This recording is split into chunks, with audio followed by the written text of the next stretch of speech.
İnne evvele beytin vudi'a linnâsi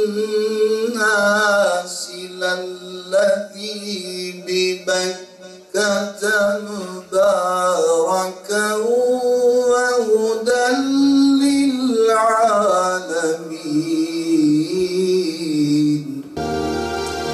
Unutunca hesabı, adanınca dünyaya, camide kendine gelir, tazelenir ruhlar.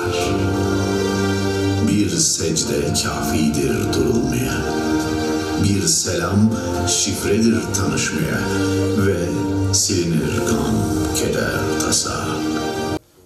Her bir safhamızda, anımızda, yanımızda olan hocalarımız hem onları da ön plana çıkarmak gayesiyle daha birçok etkinlikleri bu hafta vesilesiyle düzenliyoruz. Camilerin bir maddi imarı var. Hayırseverlerimizden Allah razı olsun. Onlar camilerimizi inşa ediyorlar. Halkımız inşa ediyor. Devlet eliyle yapılan cami yok denecek kadar azdır.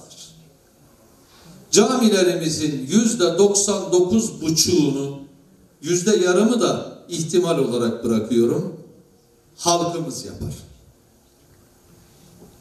Neden cami yapar? Çünkü inanıyordur da onun için. Varsa bir sorunumuz, orada manevi olarak tamir olacağımız, kendimizi imar edeceğimiz yerlerdir camiler.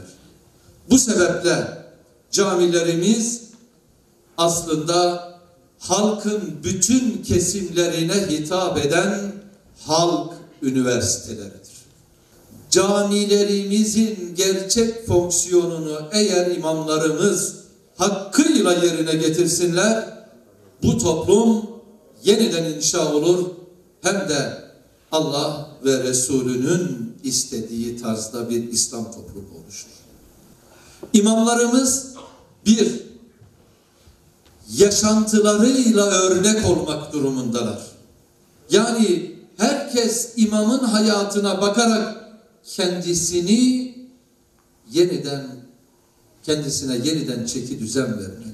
Bu ülkede uzunca bir süredir televizyonuyla, basınıyla, yayınıyla, hele özellikle şu Yeşilçam filmleriyle en karaktersiz karakter imam karakteri. En peşmurda karakter imam karakteri. Neden? Bir toplumda o toplumun lideri ve önderi olacak imamların değerini düşürürseniz böylece dinin de değerini düşürmüş olursunuz. Evet. Ama bizim imamımız camisinin, cemaatinden haberi yoksa böylesi bir durumda toplumu nasıl inşa edeceğiz? İmamlarımız cemaatimizin iyi gününde de kötü gününde de birlikte olacaklar. Cenazesinde de düğününde de birlikte olacaklar.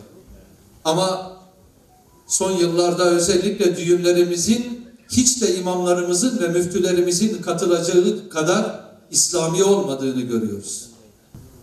Toplumsal sorunlara karşı duyarlı olmalıyız. Ve imamlarımız toplumun her konuda önderi olmalı.